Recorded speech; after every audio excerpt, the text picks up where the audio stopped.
Hello and welcome to the Prophecy Pulse. My name is Björn Korf, and this is a place where we talk about Bible prophecy and the end times. And today I'm with my guest, Mondo Gonzales of the Prophecy Watchers. Mondo, thank you so much for taking your time. It is sure good to be here, and it's good to see you again. Yeah, we met in person last year in Switzerland. That was a wonderful time. And for those of my audience who don't know you in particular and who don't know the Prophecy Watchers, I'm sure many who are watching here, they actually do know you. But for those of the audience who don't know you, could you briefly introduce Prophecy Watchers and yourself? Yeah, I appreciate that. I was a pastor for a long time. I got saved at 18 years old. So just there's some background in that I wasn't raised a Christian. And so as I became an adult, God saved me and I began to learn. And so that was helpful because I think I didn't have a lot of presuppositions in my mind or raised in a certain way. So I just began to read the Bible. And then soon after that, I went to Chicago. I moved to Chicago and went to Moody Bible Institute, where I got a degree in Jewish studies, that'll help people understand my interest in the Red Heifer and rabbinic writings and stuff like that. And then at that same time, I started pastoring. And then I went on and got a master's degree in biblical archaeology because, again, I was interested in the biblical backgrounds of the Bible and science and the objectivity of the scripture. And then I continued to pastor. I pastored, moved around. I pastored at a church in Washington, and then I also pastored another church at Lake Tahoe, Nevada. And so I've been off and on in ministry, since 25 years ago. And so then a few years ago, 4 years ago in 2021, I moved here to Prophecy Watchers in Oklahoma City, and just been teaching and going international, having opportunities to teach prophecy. And so my background, again, I love the entire Bible. I'm not just an eschatology nut. I do, as a pastor, you have to teach everything. And so I've always appreciated also the area of systematic theology. And so again, my background is diverse, and which I appreciate the Lord teaching me a lot of things. And so Prophecy Watchers, we have a weekly international television program. And then, of course, we do prophecy conferences, and we're all over social media and different places. And we do a lot of updates like this and interviews just to get the word out. Yeah, you do video and also audio podcasts. You have a weekly podcast called The Week in Bible Prophecy. That's really great, especially for people who want to dig deep, because those programs usually last between 45 minutes and an hour. Mm-hmm. Okay, and today that's been good. Today I would like to talk to you about the Red Heifer. I see behind you, you have your book, the book that you have written, The Mystery of the Red Heifer. And the big question is, what is so significant about the Red Heifer with regards to building a temple in Jerusalem? Yeah, I appreciate that, because that's kind of the way that I started the book out. Was why should we even care about about a red cow? Well, the reason why it's become important, and it is in the Bible. There is one chapter in the Old Testament, Numbers chapter 19, which God had commanded the people of Israel to offer up a red cow, a red heifer. And and this is really important. As Christians, we don't think in terms of ritual impurity or being unclean. We just think, are my sins forgiven? And that's correct under the New Testament. But for a Jewish person living under the Old Testament, having to go to a physical place like a temple, they had to think in terms of forgiveness of sins, yes, but then also being ritually pure. And so God said, I'm going to give you this red heifer. I want you to take it outside the camp. I want you to offer it. And then when you burn it, I want you to take the ashes and I want you to mix it with water, and then you can sprinkle the people. And so the people who maybe become ritually impure from touching a dead body or being in a house where somebody died, a family member, very common things, they would need to be declared ritually or purified through the water, the ashes and the water mixture, in order to bring their offering to the temple. You know, you had to go 3 times a year, was required for the males. And so this is part of, think about it in the sense of, when you read the Old Testament, this is part of what they had to do for thousands of years, you know, at least since 1400 BC. Well, fast forward to the present time. Right now, we modern Israel, they've been back at 77 years ago, and many of the religious Jews, they want to rebuild the temple. Well, why? Well, because what they'll tell you is, if you ask them, why do you want to rebuild the temple? They will say, why are you asking a dumb question? It's in the Bible. God commanded it. That's the end of the story. You know, we don't question God. If he says it, we do it. So for them, they don't believe in Jesus yet, many of them, which we believe they will. But right now, they just follow Moses. And that's their whole goal, is Moses, Moses, Moses. And Moses commanded that a temple be built. So in order to build the temple, they can do that. But they also know that they can't fully use the temple because most people have been ritually impure.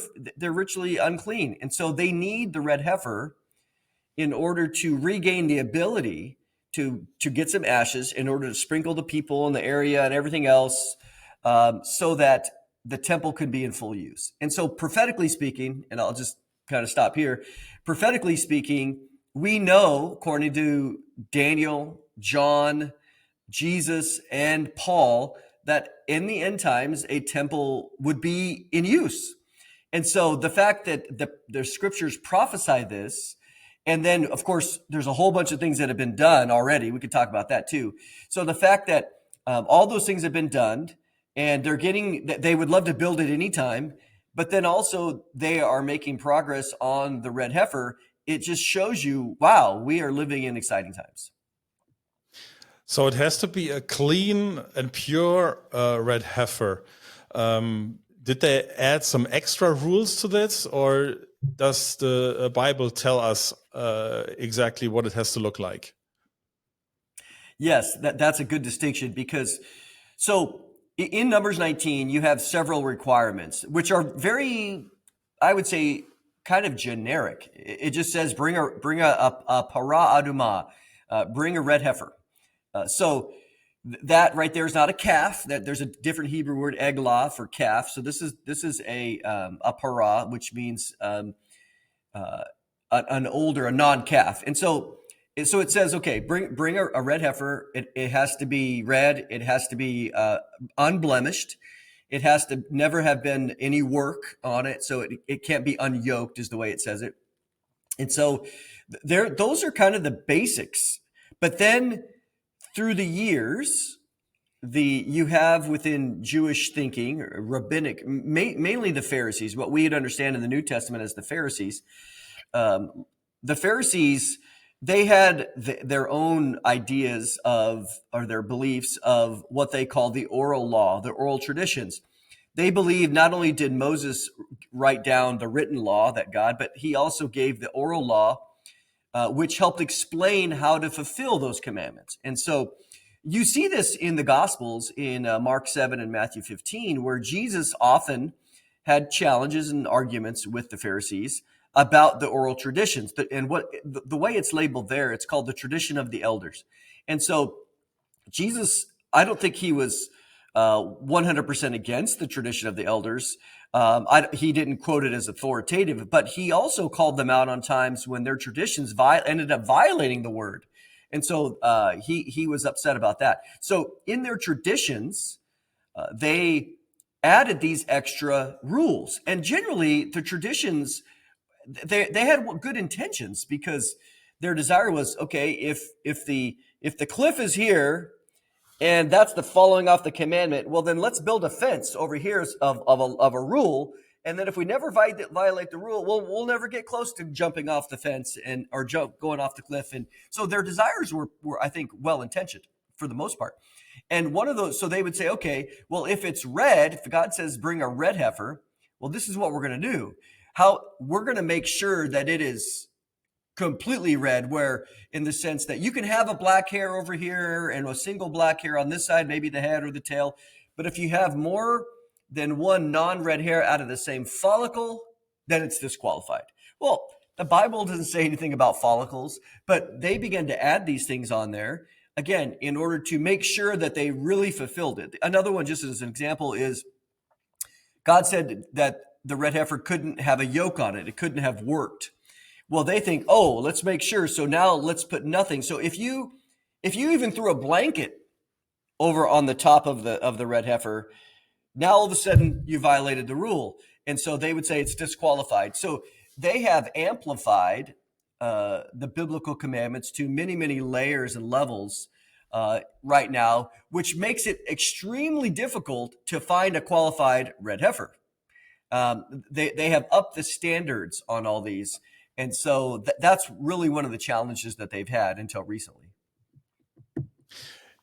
So they need the red heifer, the ashes of a red heifer, for the ritual cleansing so that they can actually build the temple. When was the last time they had a red heifer? So this is fascinating too. The official last time was really in the first century, where in their law, in the Mishnah, which is their oral law written down about 200 AD, it describes very clearly. There's a full chapter on the red heifer. And they describe there that there's been 9 red heifers ceremonially offered from the time of Moses all the way until the first century. So the last one was 2,000 years ago. And so at least. And so here we are. It's been a long time. Of course, the Jews were kicked out of the land in 70 AD, and that pretty much ended any red heifer ceremonies for sure. So it's been a long time. Yeah, now they do have red heifers. What is the history behind that for those who haven't been following this?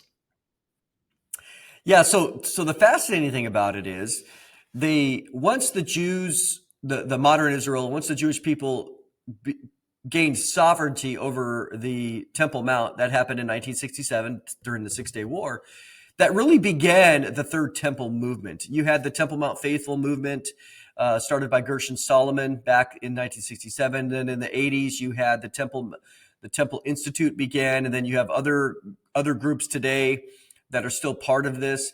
And so what they've been doing is they've had their ears open from the beginning, knowing that a red heifer is required.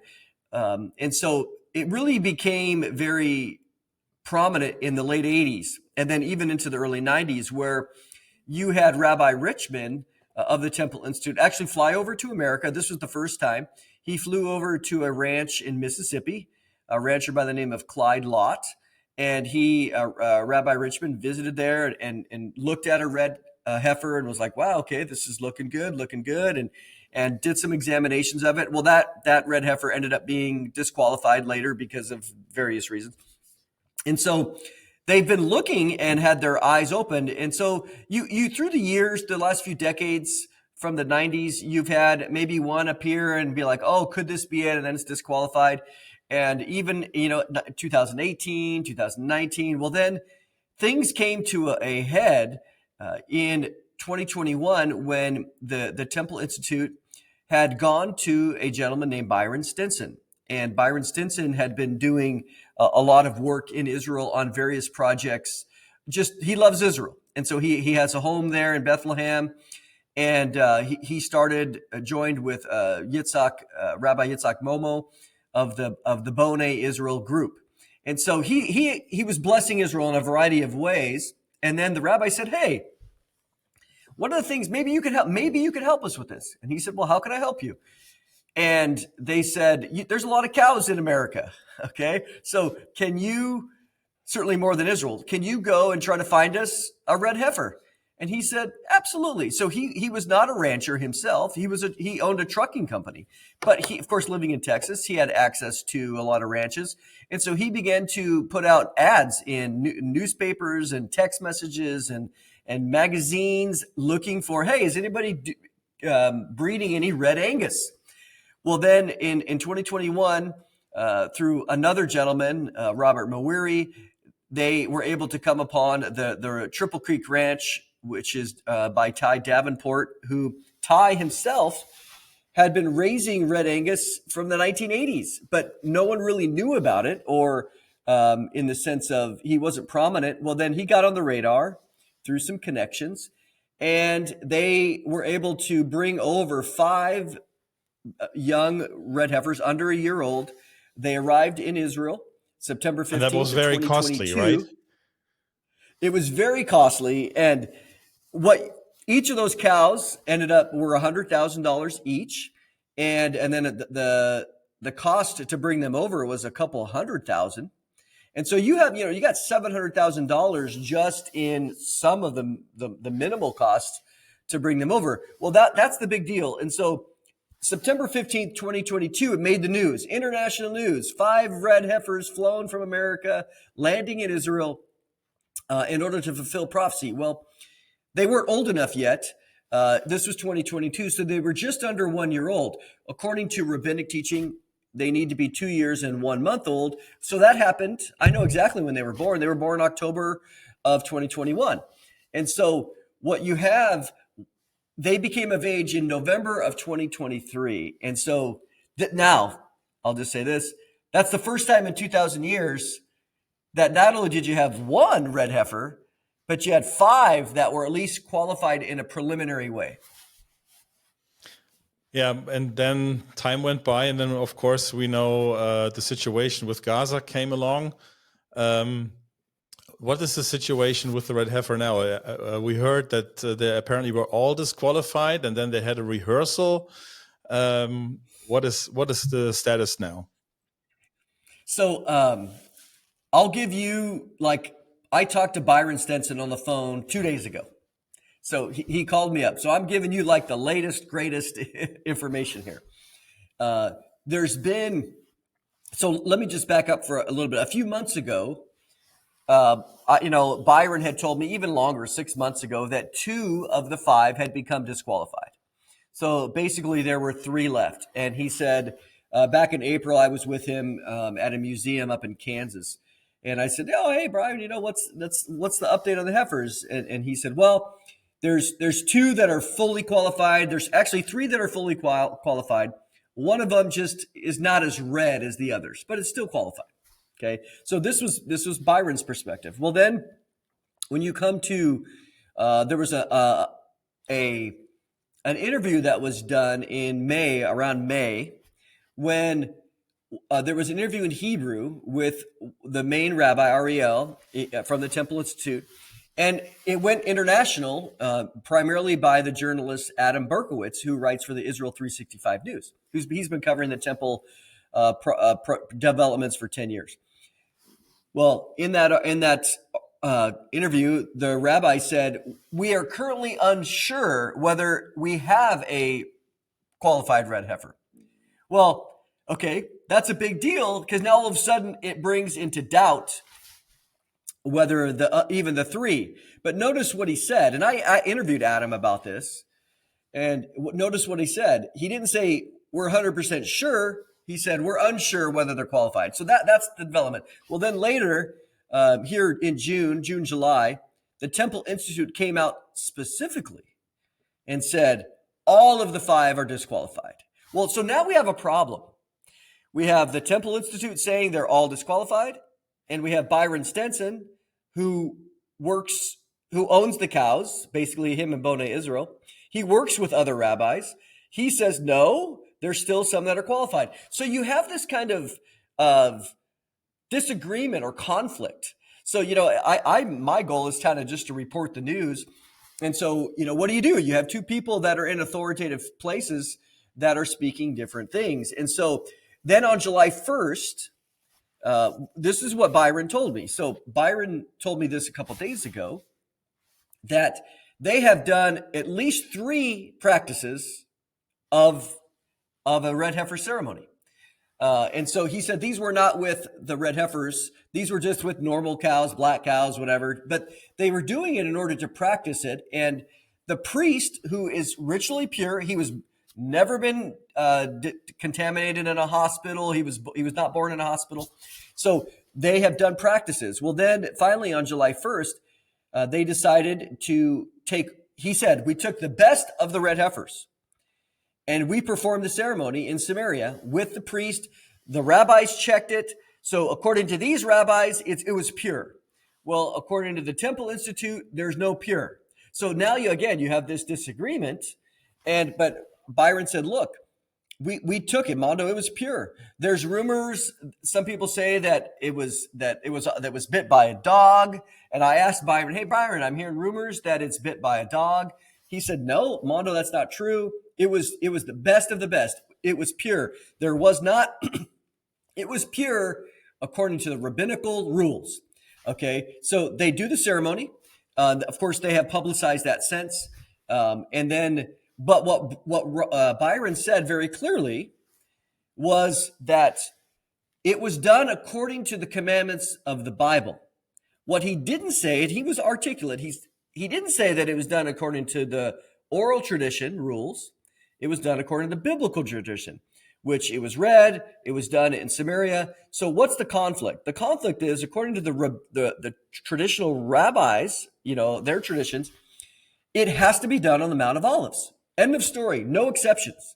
So Byron has acknowledged publicly that he knows there's going to be another ceremony. He said, I know there's going to be another ceremony on the Mount of Olives. In fact, Byron and the B'nai Israel group, they own property on the Mount of Olives. They're the only group that owns property there. The Temple Institute doesn't own property there, but Byron owns property there. And he said very clearly that he knows that there's going to be another ceremony there, which will then be accepted by the rabbinic rules. So he's not opposed to it. He's not against it. He said, look, we did it according to the Bible, and we feel that it was done sufficiently according to the Bible, but we also know that there's going to be another one. And so that's where the confusion comes. And now you have some people coming and saying, the ceremony's done, it's over, there's nothing more to see. Well, that's not true either. It has to be done on the Mount of Olives. So that means they need to have another red heifer that can actually be sacrificed then on the Mount of Olives. Yes, and what Byron said, he goes, Mondo, right now we have plenty of potential red heifers. He said that there's full breeding programs going on now, and so it's not an issue anymore about getting qualified red heifers, especially as young animals. It does give us kind of an interesting amount of time, because if there's two left of the five that he has, it is possible that hairs fall out and other things, and so that could re-engage these two to be qualified. And so we got to remember this, that any qualification is preliminary. So it's not until the moment before you put it up on the barbecue pyre, that's when you check it. And so all the ones that they've said, yes, it looks good, it looks good, it looks good. Well, they don't know for sure until that day. Well, the big question now is why are the red heifers so significant for us as believers? I mean, we don't sacrifice, Jesus is the ultimate sacrifice for us, but why should we even be concerned about the red heifers as believers? I appreciate that as well, because sometimes people will misunderstand. And even my perspective on it, and again, I wrote about this in the book. I wrote a whole chapter on what does the New Testament say about the red heifer. It appears in Hebrews chapter 9. And then I have a whole nother chapter, again, discussing how should Christians respond to this? What's the theological ramifications? Because we know that Jesus is the final sacrifice. So the idea of a third temple is relatively irrelevant for a New Testament Christian. We know that we don't need that, and God didn't intend that for us. But the reason why we find it valuable to talk about it, again, not endorsing it necessarily, but just discussing it, is because the Bible says that when you see these things, know that your redemption is drawing near. So in Luke 21:28, so we see that passage. So as we're watching these developments happen, we know again that the temple is going to exist in the last week of this age. So the fact that all of these preparations are coming into play, everything is lining up. What it does, it just shows us, man, we are living in exciting times. This idea that the return of Jesus, or this last 70th week of Daniel, this last week, is centuries or it could be 1,000 years away, that's ridiculous. I mean, Israel has been back in the land for 77 years. God brought them back in order to wrap up history because Israel needs to be here for that last week. And so, again, it started 77 years ago. And so here we are discussing these things where I'm not saying the rapture's next week, but what we're understanding is that, again, all the signs that of what we see in the Bible about the description of the end of the age, all these different convergences are here. Now, granted, there's always room for maturity, and they're going to continue to grow as they basically spread out. They're going to be far more pervasive, but we're seeing the beginnings of them right now as we speak. Yeah, and that's also very important to note that we don't have to see the red heifer sacrificed in order for the rapture to take place, because this is a discussion I see on and on and on over social media, where people were kind of even frustrated when they heard all the red heifers, they were disqualified. Oh no, so they're not going to have a red heifer. So then we won't see the rapture probably for I don't know how long. And this is the discussion that was going on. Yeah, that's a very good point, because what we do know is the rapture is not tied to anything specifically. It's considered a signless event. It can happen at any moment. So it is true that we don't need to see the red heifer, and it does bring up some interesting ramifications. That if indeed, see, again, we don't know what's going on behind the scenes. I mean, some I have a little bit of information where originally there were 21 qualified, or at least potentially qualified, red heifers a couple of years ago. So just because we don't see them in public doesn't mean that they're not even of age. Remember, they have to be 2 years old. So it's not like, oh man, well, we have to wait until one's born and then we got to wait another 2 years. That's not true. I believe there are many, in fact, there are many potentials already being born, being bred, ready to come out and ready to be publicized. So I think people don't fall into that trap of thinking that, oh no, we have to wait. That's simply not true. Yeah, and it even could happen after the rapture that they sacrifice the perfect red heifer. There is no connection, isn't there? No, and in fact, just for clarity's sake, they will say very clearly, this is not a sacrifice, okay? Even though it sounds like one, because a sacrifice happens on the altar on the Temple Mount, or within the tabernacle or the temple itself. This is a ceremony that happens outside of the camp, which in this case would be on the Mount of Olives across the Kidron Valley up on the hill. It's a ceremony. They slit the animal, they take the blood, they sprinkle it towards the tabernacle area, or the Temple Mount, as Numbers 19 says, and then they burn the entire cow. And so this ceremony, again, it doesn't even need to happen in the sense of the whole situation with the Temple Mount is a whole nother complex situation, but this can be done without that even being part of the equation. Yeah, I have a lot more questions also regarding the rapture, but we're taking a very, very short break, and we'll be right back after this.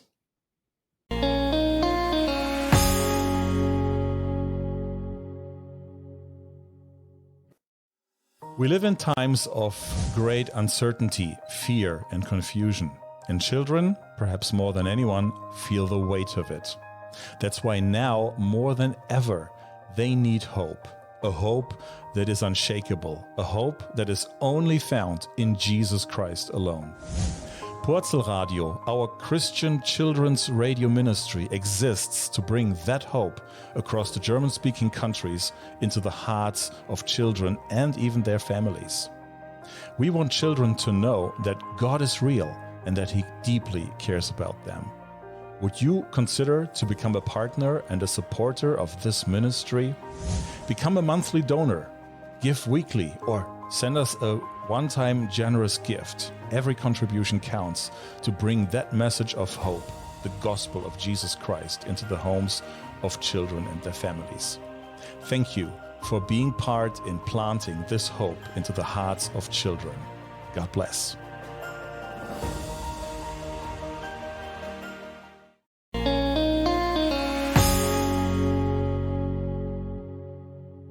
Well, here we are back again with Mondo Gonzales, and we have been talking about the Red Heifer and also addressed a little bit about the Rapture. And I would like to transition here. Mondo, you and I, we both believe in a pre-tribulation rapture. We don't think that the church will go through that time of God's wrath and God's judgments. What is your strongest argument for that position? Wow, that's a okay. How do I look at it? Well, everybody's going to have their own strongest argument. I think really, and I've done a full presentation on this, an hour long, which we don't have an hour, but I believe that Revelation 3:10 is one of the strongest arguments, where Jesus is talking to the church of Philadelphia, and he says, "Because you've kept my commands, I will keep you from the hour of trial that's coming upon the whole earth to test those who dwell on the earth." And so in my presentation, I unpack this from the Greek language. And the Greek does help you here. It's very, very specific. There's a lot of grammatical and syntactical considerations within the phrase itself. And so because of that, you have various things there. But I think Revelation 3:10, the other one, which honestly I think is probably the strongest as well, is 2 Thessalonians chapter 2. Because in 2 Thessalonians chapter 2, he had already written to them in 1 Thessalonians chapter 4 about the rapture. And then in chapter 5 of 1 Thessalonians, he had told them that, hey, I don't need to write to you about times and seasons. You guys know that it's not going to, the end time scenario, the arrival of the day of the Lord was not going to be a surprise to you all. But you are not appointed to wrath. And in fact, he says there that when they say, that's important, when they say sudden destruction, or when they say peace and safety, sudden destruction will come upon them. So they will not escape. So you have here this idea of peace and safety followed by sudden destruction, and this group is not going to escape. Well, I find it interesting there that in verse 9 of chapter 5, he says, "For we're not appointed to wrath." And the wrath of the day of the Lord, that's the whole context of chapter 5, verse 1, all the way to at least verse 10. In addition, in Luke 21, Jesus is describing I believe the rescue of the church in Luke 21, 34 through 36. And there he says quite clearly that don't be bogged down by dissipation. He said, but pray that you'd be in a position to escape.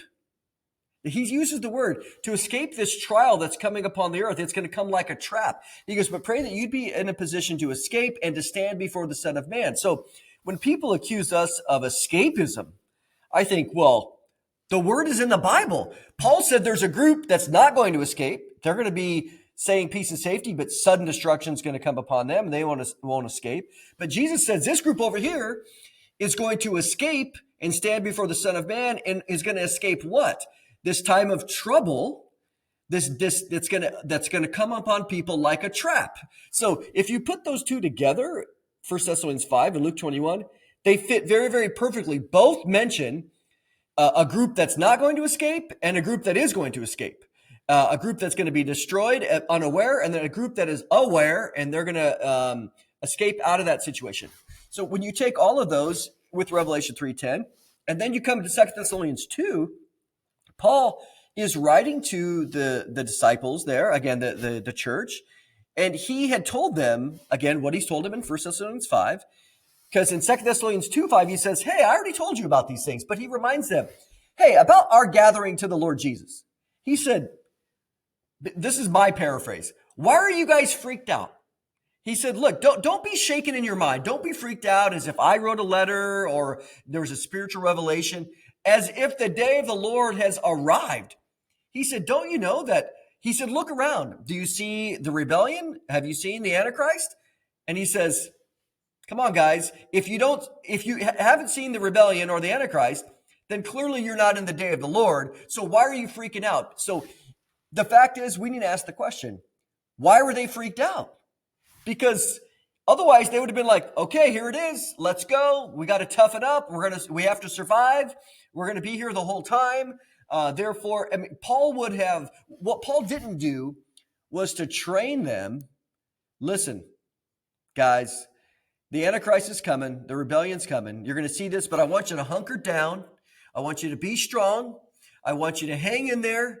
That's not what he said. They were actually freaked out because somebody had told them that they were in the day of the Lord because they were being persecuted. That's true. And so the persecution, the enemy came in, basically the devil came in and wanted to get them worked up because of the persecution. And Paul reminded them, hey, the day of the Lord isn't here. I already told you these things. You need to not be freaked out. So that right there tells you very clearly that they did not have an anticipation of being in the day of the Lord because of Paul's teachings. And so that is one of the strongest arguments, I think, for understanding that, again, we're not appointed to wrath. We're not going to see the Antichrist, and we don't have a manual for how we're going to do it. Because let's be honest here, okay? If we are going through the tribulation, okay, I can accept that. If that is true, then I need to act like a man. I need to pull up my boots and let's get ready because it's going to be us against the Antichrist. And let's be honest, according to Daniel 7, according to Revelation 13:7, Revelation 6, Revelation 7, look, most Christians, most believers in the time of the tribulation are going to die. They are not going to be protected. Let's just be honest. That's why when Jesus says, I will keep you from the hour of trial, Revelation 3:10, some people say, well, Jesus is going to protect us. See, he's going to protect us through. Well, it doesn't say through. It's not the word dia in Greek.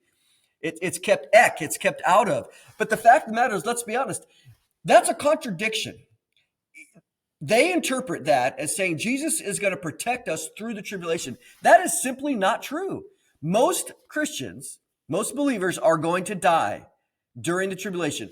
Revelation 13:7 says this. We have plenty of evidence. So this is why the Thessalonians were freaked out, because naturally, if you didn't anticipate being in there because you're not appointed to wrath, and now all of a sudden you heard a different message that that you're in it, and you think, well, maybe Paul was wrong. We're in it. Paul says, no, I'm not wrong. This is the message. So to me, we could, of course, expand any one of those to a whole hour-long presentation of themselves, but that's the gist. Yeah, in 2 Thessalonians 2, when it speaks there of the day of the Lord, some translations, they have the day of Christ. And that's when others say, okay, day of Christ, that's not judgment. Day of Christ is the rapture. And that's why they think the church has to go through the tribulation. Is that the same, the day of Christ, the day of the Lord, or are they two different things? Well, this is where you get into something known as textual criticism, because the most of the earliest Greek manuscripts, the oldest, if you wanted to say it that way, they have day of the Lord. Some of the later manuscripts will have the day of Christ. And so, in what is known as the majority manuscripts, where a lot of those are from the Middle Ages, 10th century and later, this is where the day of Christ was introduced by the King James Version, or some of the early English versions in the middle, in basically 1500, 1600, and even a little bit earlier, because they had limited amount of manuscripts at the time. And in those manuscripts, really from the 10th century later, they had 7 manuscripts. That the King James translators, they had 7. Well, we have 6,000 today. 6,000. So we know far more. So when you look at all of the evidence and you go back to the earliest manuscripts, it doesn't say day of Christ. It says day of the Lord. Mm. Yeah, and I would even go this far. If you would interpret it that the day of Christ would be the rapture, then it would only say you would have to see a falling away and you would have to see the revelation of the Antichrist, but it doesn't say you have to see the entire tribulation. So that would, even in this case, the moment he gets revealed, we would be out of here, and still it would be a pre-tribulation rapture. Yes, exactly. And that's part of the other challenge too, because in some of the work that I've done, again, very, very careful work, exegetical work on 2 Thessalonians 2, what you do see there is, this is the challenge, because it doesn't say, so this is, let me just say it this way. Some have interpreted to say, well, the day of the Lord is the tribulation, and the day of the Lord can't be here unless the rebellion and the man of sin happens before it. Well, that's actually not what it says. The word before is not there. The word precede is not there.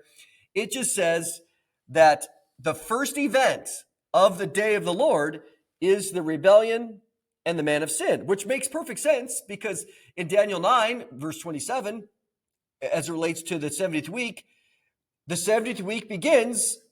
We all know this. The 70th week starts. The first event is the confirmation of the covenant.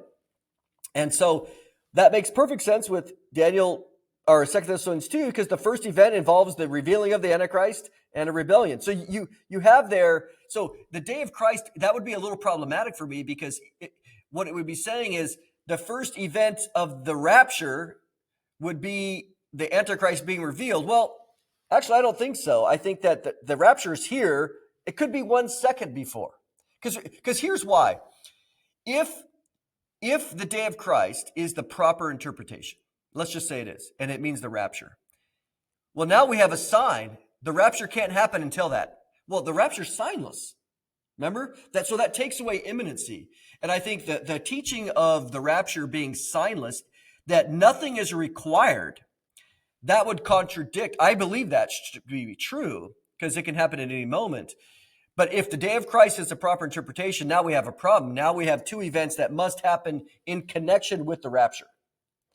So I think that not only do we have a theological challenge there, but I think that textually speaking or textual history speaking, it doesn't work either because the oldest manuscripts have Day of the Lord anyway. So I don't see it as a problem in the sense of I don't think Day of Christ is the best translation or even transmission from the Greek anyway. For those reasons. Yeah, and on the other hand, I would also expect, if we were really going through the tribulation, I would expect Paul to give clear instructions, what to do, how to survive, how to identify the Antichrist and that sort of thing. But we don't find any of that. Instead, we are told to expect him at any day, any moment. I mean, expect Christ any moment. Exactly. Yeah, we're not, nowhere are we told to look for the Antichrist. We're told to look for Jesus Christ, right? That's the blessed hope. That's what we're waiting for. Now, so people say, well, then why did Paul teach that? Well, first of all, Paul was actually using this language. Let me say it a different way. Paul gave a teaching of the day of the Lord, or what we would understand as the 70th week of Daniel, that period. He was giving a teaching about that period to the church. Well, but the church, that doesn't apply to the church. I agree. It doesn't. But why did he do that? He was telling them, remember the context. He was telling them, look, guys, why are you freaked out? I've already told you this. The day of the Lord happens here. It's for this group. It's not for you. Therefore, you're not in it. So stop freaking out thinking that you're in it when in fact, have you seen any of these things? He was using it as a literary device in order to remind them of the things that don't apply to them. So to me, that's the fascinating thing about 2 Thessalonians 2 is that he's giving a teaching about the some of the sequence of the man of sin and his arrival. And I think I'm glad that he did. He was talking about how the end of the age is going to end. So there's a lot of things in the Bible, for example, the rest of the book of Revelation, that are in there that don't apply to the church. Even if you're a post-trib person, okay, even if you're completely post-trib, you still believe that you're going to escape the wrath of God, or at least the last 24 hours. Okay. Well, why did God write about Revelation 19 and the return of Jesus and then the millennial period, or even the return of Jesus? Why did he write about those things if it didn't apply to even the church being there for 99% of the tribulation? Well, God is thorough. He gave the complete history in advance, even though it might not directly apply to the church, or even for a post-trib person, we go, well, that doesn't really apply to us because we're out of here for at least 24 hours. Okay, so they go up and they come back down. So there's no doubt the Bible gives a lot of information that sometimes doesn't apply to everybody in every situation, but God is providing an overall framework of the entire 7-year tribulation, the book of Revelation, etc. Even though, again, in Revelation itself, chapters 2 and 3 are all written specifically to the churches. Well, and the rest of the book, basically chapter 6 on, doesn't affect the church. That's why the word church doesn't appear anywhere in chapter 6 all the way through. Yeah, but then there are others who would come to Revelation chapter 7. Let me just pull this up here so I can quote this. And there is this great multitude that no one can count. And then it says there, Revelation 7, verse 14, these are they which came out of great tribulation and have washed their robes and made them white in the blood of the Lamb. Now, then they would say, well, tell that a pre-tribber. Here we have the church going through the tribulation because they come out of the tribulation. How would you answer that? So I think as always, I discovered something a little while ago, which I thought was pretty interesting. And that is, I was doing some research, as you do. And in Revelation chapter 7, let's go a little further. Because which verse did you read? 14. Okay, 14. Perfect. Yeah. So it says here that these are the ones coming out of the great tribulation. Okay. So what people can look at here, I encourage them to test me on this. If you look in the Greek, it has this idea. These are the ones that are continually coming out of the great tribulation. Okay. It's not a singular one time, all of a sudden, boom, here they are. Basically, you have a group of people that is continually being added to. These are the ones that are continually coming out. Well, how do they come out? Well, we know how they come out. They come out through death. Okay. So again, what do you have here? You have a massive amounts of martyrdom. Okay. These are, now let me step back for a moment. So let's help solve some puzzles. Let's just for the moment believe in the pre-trib. So the church is taken out, boom. Well, we know that immediately after the church is up, that God saves the 144,000. He sends the two witnesses. And so there's evangelism going on. We call them the two witnesses based on Zechariah 4 and other passages, Revelation 11. So they are going to be witnessing, and then people are going to be getting saved. There's no doubt that we know that people who have heard the gospel all their entire lives, and all of a sudden the church is gone, even those that are maybe in the church that are unsaved, they're going to come to a place of salvation. So now we have a new group of people, not only Jews being saved, but Gentiles being saved. Okay. And we also know that through that, there's going to be lots of people, again, coming to salvation. So this is why theologians have called these the tribulation saints. These are the tribulation believers. We don't necessarily call them the church because that could be confusing, but they're saved through Jesus Christ, of course. But they're saved. So you have a group of people saved that according to, we skipped Revelation 6, but in Revelation 6:9, you have other martyrs that are dying early on. And remember that in Revelation 17, you have the harlot. The harlot is this false religious system that is feasting on the blood of believers during at least the first half. So you have martyrdom, massive amounts of martyrdom happening. Again, Jesus is not protecting these people. He's not protecting the church. I guess let's define protection. Revelation 3:10, I will keep you, I protect you. Again, we can go back there and unpack that. But okay, but let's keep it in context here. So the reason I brought that up is you have in Revelation 7:14 and 15, this massive group or this great multitude, which is always distinguished from, for example, the 24 elders, as an example, which I believe the 24 elders are representative of the church. That's a whole nother story. I wrote an article on this on our website at prophecywatchers.com under articles. You can find that there. So we won't go into that. But notice, this is what I was looking at, is every group, the post-trib, the mid-trib, and the pre-wrath group, they all say that believers will not experience the wrath of God. Okay, they just have different definitions of when the wrath of God is. The mid-trib think that the second half is the wrath of God and the rapture is going to happen there. The pre-wrathers believe basically 3/4, the rapture is going to happen, and then the church, the believers escape the wrath of God. The post-trib people, the wrath of God is 24 hours. There's a rapture. So no believers are in the wrath of God. Well, what's interesting about that, what about the pre-trib group? The pre-trib position is the only position that says that the church escapes the wrath of God, but that the believers who get saved after the rapture will experience the wrath of God. And let me give you, so we're very unique in that we say, no, it's only the church. The promise was to the Thessalonian church in 1 Thessalonians 1:10 and 1 Thessalonians 5:9, you will not experience the wrath of God. In Romans 5:9, I think that's talking about the eternal wrath. So that's not the eschatological wrath, okay? But notice what we see in Revelation 7. I'll just keep reading. It says, therefore, they are before the throne of God, and they serve him day and night in his temple, and he who sits on the throne will shelter them with his presence. Now, he begins to describe these people that have been coming out of the Great Tribulation, right? It talks about what they used to experience. They shall hunger no more, neither thirst anymore. This is the key. The sun shall not strike them, nor any scorching heat.